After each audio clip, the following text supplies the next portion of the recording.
entamer cette deuxième journée, enfin elle se clôturera en début d'après-midi, hein, aux alentours de 15h30, a priori 15h, 15h30 maximum, parce qu'on sait qu'il y a beaucoup de contraintes pour beaucoup d'entre vous, et d'ailleurs on l'a constaté hier, rien que pour venir déjà, c'était difficile. Hein.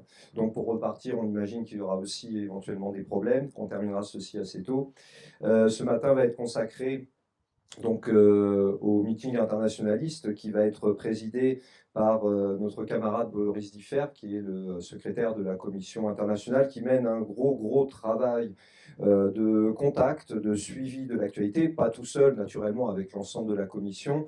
À ce sujet, il y a aussi le secrétaire adjoint Joël Lasserie qui est à la tribune, qui aussi on réalise un gros travail notamment avec les partis africains pour essayer de développer les relations avec les partis africains. Donc je vous remercie de les applaudir comme il se doit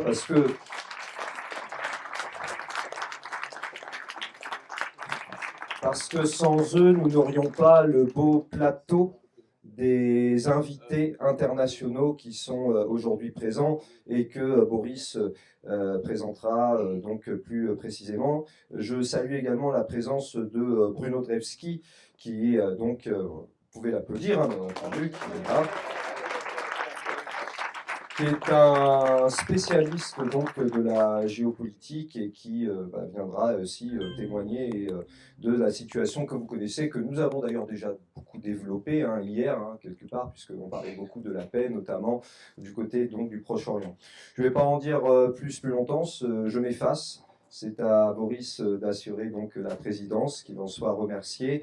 Et donc, à tour de rôle, eh bien, je vous demanderai d'accueillir comme il se doit l'ensemble des camarades internationaux qui, pour certains, viennent de loin, de très loin, qui d'ailleurs, pour quelques-uns, ne pourront pas voir leur intervention filmée. Et vous pourrez comprendre pour des raisons de sécurité, entre autres, que ce n'est pas possible, mais ni de photos d'ailleurs. Hein. Donc là, on insistera, on sera très ferme là-dessus, ne surtout pas prendre de risques, parce que comme nous, eux aussi, ils risquent, et parfois beaucoup plus que nous d'ailleurs, leur vie pour le combat, pour le socialisme. Voilà, je vous remercie.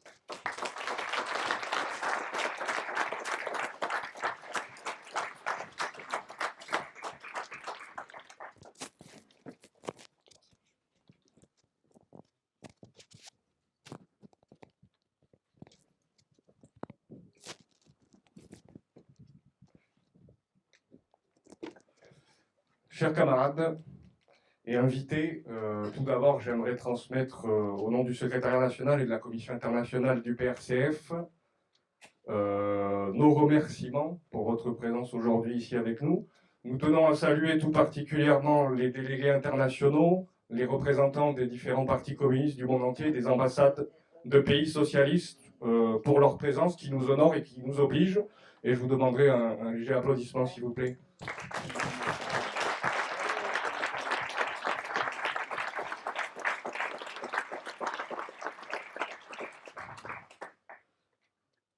Tout au long des 20 années qui constituent la trajectoire du PRCF, le travail internationaliste a toujours été au cœur de notre engagement politique. En tant que militant franchement communiste, le travail international du PRCF a grandement été facilité par le fait que les fondateurs du PRCF, auxquels nous avons rendu hommage et honneur depuis hier, ont aussi beaucoup travaillé la création d'un réseau international, comme ça a pu être mentionné avec le cas du comité Honecker de solidarité internationaliste, dans les années 90-2000, où étaient présents des figures très importantes du mouvement communiste international, comme Margot Necker, Marcelino Camacho, Irma Thalmann, et bien d'autres que je ne pourrais pas tous mentionner, notamment Egon Kreiss, dernier président de la RDA, et bien entendu Henri Allègre, qui fut membre également du comité d'honneur du comité, et qui ont tenu la ligne, alors que l'Union soviétique et les pays du bloc de l'Est étaient détruits par la contre-révolution. La Commission internationale voulait également rendre hommage tout particulièrement à notre camarade Daniel Antonini, qui devait être présent parmi nous et qui n'a, pour des raisons de santé, pas pu être là. Un camarade qui a été de 1966 à 1971 secrétaire international du mouvement de la jeunesse communiste et de ce fait responsable de la FMJD, la Fédération mondiale de la jeunesse démocratique, dont la France détenait le secrétariat et dont le travail extraordinaire en tant que premier responsable international du PRCF a permis de jeter les bases d'une grande partie des relations internationales que nous avons aujourd'hui. Nous aspirons à poursuivre et à élargir ce travail en honorant les principes avec lesquels il a travaillé toutes ces années pour faire connaître le pôle auprès du mouvement communiste international tout entier.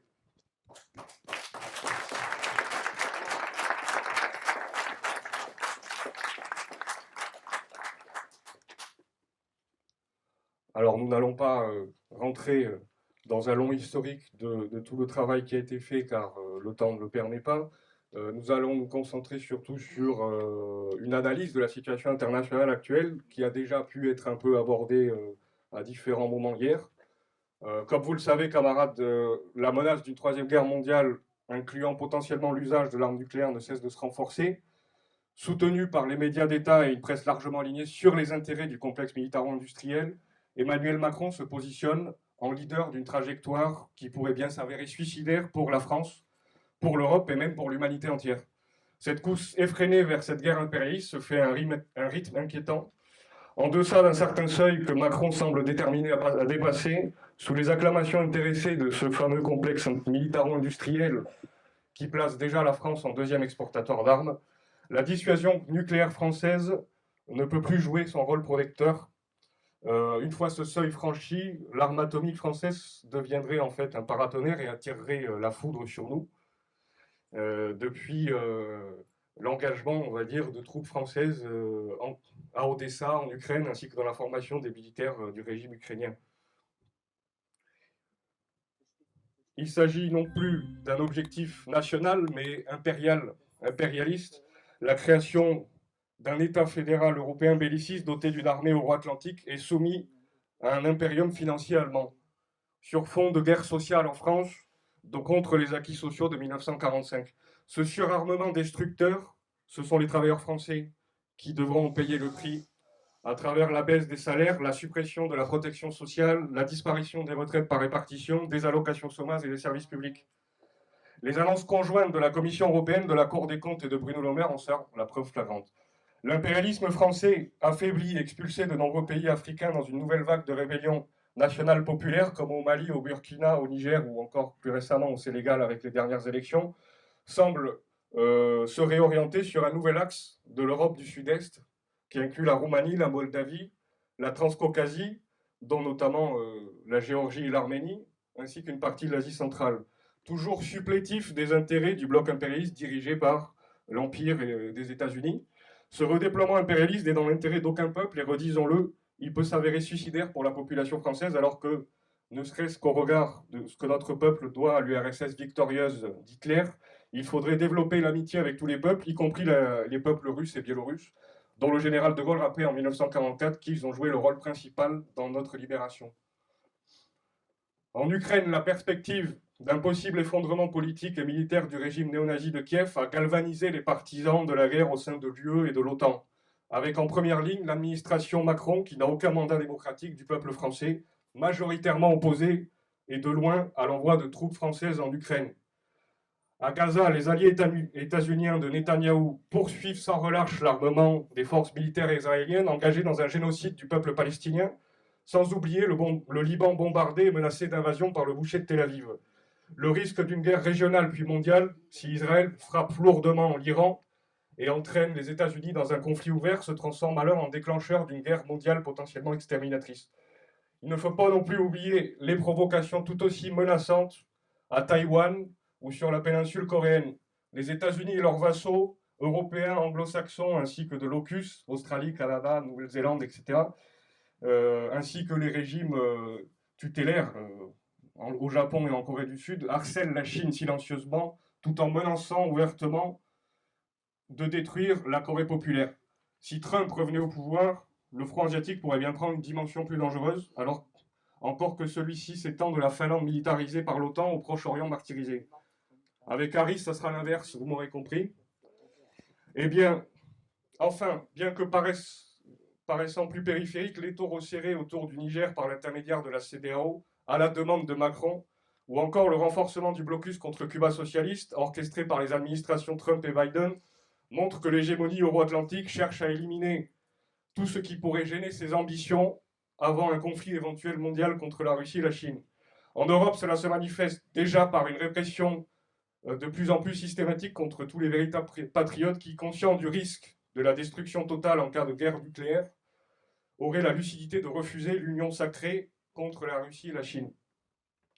En conclusion, la marche vers une guerre impérialiste à l'échelle continentale, la fascisation croissante de l'Union européenne et de ses États membres, la dissolution des États-nations dans la mécanique d'un empire euro-atlantique qui renouverait les croisades anti-bolcheviques du passé, ainsi que l'offensive généralisée contre les droits sociaux conquis par la classe ouvrière au sein de ces mêmes États-nations libérés d'Hitler, ne forment qu'un seul et même processus.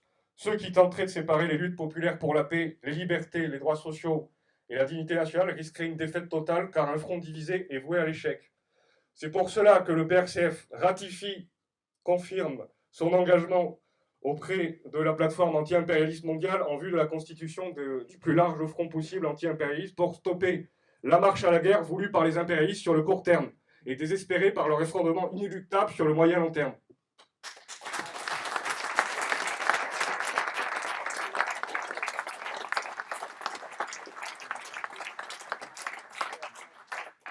Camarades, face aux défis colossaux auxquels nous sommes confrontés, le PRCF, bien que modeste en taille, n'emporte pas moins une lourde responsabilité idéologique et politique à l'international, tout en refusant d'idéaliser certains régimes qui sont de nature anticommuniste. Il est nécessaire de rejeter aussi le nihilisme, cette posture qui, par lâcheté, met sur un pied d'égalité l'UE, l'OTAN, principal adversaire des peuples, et en particulier du nôtre, et les forces qui lui résistent, parvenant parfois à retarder ou à contrer son hégémonie.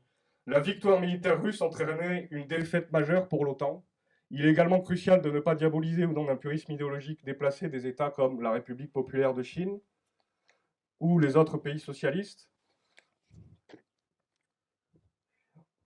Il est un devoir des militants franchement communistes de soutenir les États socialistes qui résistent à l'impérialisme et continuent de chacun à leur manière de porter l'espoir de l'horizon communiste dont nous revendiquons.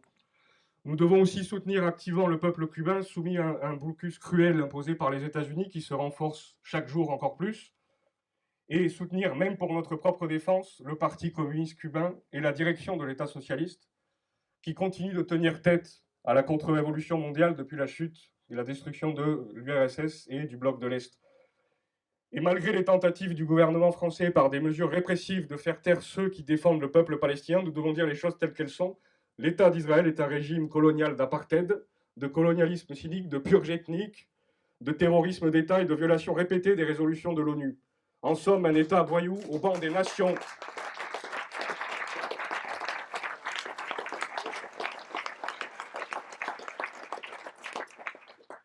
De même, nous porterons notre solidarité avec le peuple kanak en lutte pour son droit à l'autodétermination, face à un régime macroniste incendiaire qui ne sait répondre que par la répression digne d'un autre âge.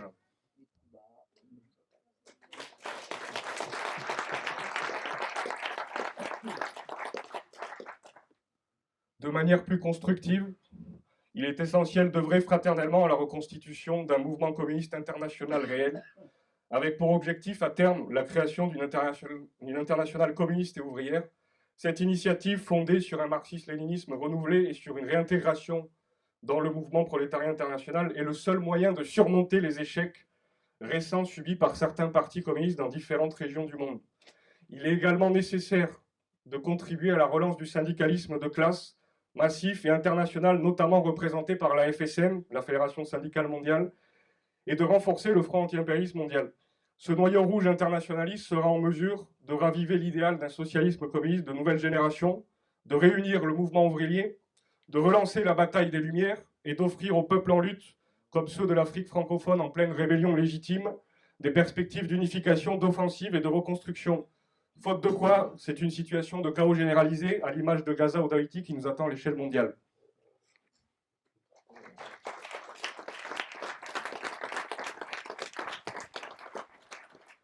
Camarades, les crises sont grandes et les tâches sont nombreuses. Mais si le pessimisme de l'intelligence peut apparaître inévitable, il ne saurait empêcher un optimisme de l'action militante que nous porterons partout pour ouvrir la perspective d'une alternative franchement progressiste à l'international, conduisant à la possibilité nouvelle d'un horizon socialiste communiste de nouvelle génération.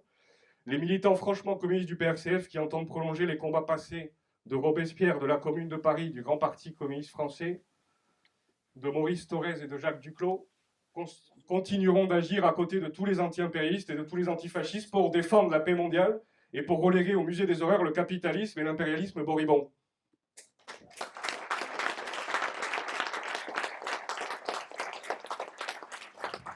Vive l'internationalisme prolétarien!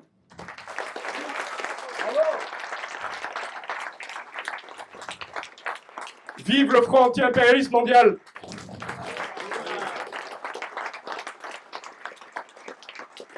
Et vive l'internationale communiste nouvelle! Merci camarades.